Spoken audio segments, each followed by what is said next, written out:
Assalamualaikum warahmatullahi wabarakatuh. Sebelum lanjut, silahkan subscribe kemudian tekan lonceng notifikasinya, like, dan share. Nabi Lut alaihi salam bin Haran bin Azar adalah keponakan dari Nabi Ibrahim alaihi salam, seorang nabi besar dalam agama Islam. Silsilahnya tercatat dalam sejarah keturunan Nabi Nuh alaihi salam, yang merupakan bagian dari garis keturunan yang mulia dalam Islam, seperti para nabi sebelumnya. Nabi Lut juga menerima wahyu dari Tuhan semesta alam, yang menginstruksikan untuk menyampaikan pesan moral kepada kaumnya. Nabi Lut diutus untuk menyampaikan pesan tauhid kepada kaum yang mendiami daerah Sodom dan Gomora. Kaum tersebut terkenal dengan kebiasaan mereka karena perilaku amoral dan maksiat yang meluas, mulai dari pencurian, perampokan, dan yang terkenal adalah praktik homoseksual. Nabi Lut dengan sabar dan penuh kebijaksanaan berusaha meyakinkan mereka untuk meninggalkan perilaku tersebut dan patuh kepada Tuhan Yang Maha Esa. Namun, kaum Sodom menolak untuk mendengarkan dan bahkan mengancam akan mengusir Nabi Lut dari kota mereka.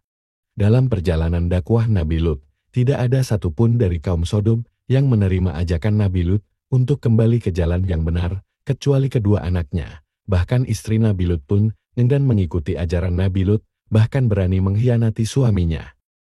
Pada satu titik dalam kisahnya, Nabi Lut menerima tamu yang merupakan utusan dari Tuhan Maha Tinggi, yaitu 3 malaikat yang menyerupai pria sangat tampan. Nabi Lut terkejut dan segera menyuruh masuk 3 tamunya, khawatir diketahui oleh kaum Sodom yang terkenal haus dengan kemaksiatan. Nabi Lut segera berpesan kepada istri dan kedua anaknya untuk merahasiakan kedatangan tamu tersebut. Namun istri Nabi Lut yang tidak beriman membocorkan rahasia tersebut kepada kaum Sodom. Sebagai hadiah, istri Nabi Lut mendapatkan emas dan perak dari kaum Sodom atas informasi yang diberikan.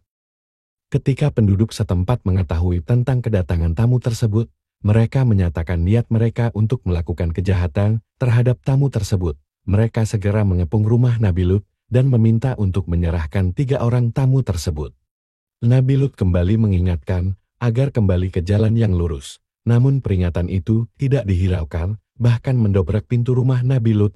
Ini menunjukkan sejauh mana tingkat kefasikan dan kejahatan yang telah merajalela di antara mereka. Akhirnya 3 tamu tersebut memberitahu Nabi Lut bahwa mereka adalah malaikat yang diutus oleh Tuhan semesta alam. Malaikat tersebut kemudian menyuruh Nabi Lut untuk membuka pintu dan membiarkan kaum Sodom masuk ke dalam rumahnya.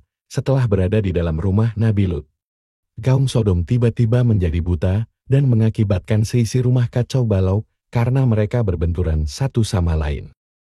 Setelah itu, malaikat memberitahu Nabi Lut untuk segera meninggalkan kota tersebut tanpa menoleh ke belakang. Mendengar kabar tersebut, Nabi Lut dan keluarganya segera pergi dari kota tersebut tanpa menoleh ke belakang. Namun istri Nabi Lut yang merupakan musuh dalam selimut malah ragu dan menoleh ke belakang sehingga dia tertinggal. Tuhan Yang Maha Besar kemudian mengazab kaum Sodom sebagai hukuman atas perbuatan mereka yang melanggar norma moral dan hukum alam. Azab tersebut terwujud dalam bentuk bencana alam yang dahsyat, seperti petir dan hujan batu api, yang menghancurkan kota Sodom dan Gomora, serta membinasakan kaum yang menghuni kota-kota tersebut. Kisah Nabi Lut memberikan pelajaran moral yang mendalam tentang pentingnya kepatuhan kepada Tuhan semesta alam, penolakan terhadap perbuatan dosa, dan konsekuensi dari ketidakpatuhan tersebut. Dakwahnya yang gigih dan kesabaran yang dia tunjukkan dalam menghadapi tantangan menunjukkan keteladanan yang patut diteladani bagi umat manusia. Terima kasih telah mampir di channel kami. Sampai jumpa di video selanjutnya. Wassalamualaikum warahmatullahi wabarakatuh.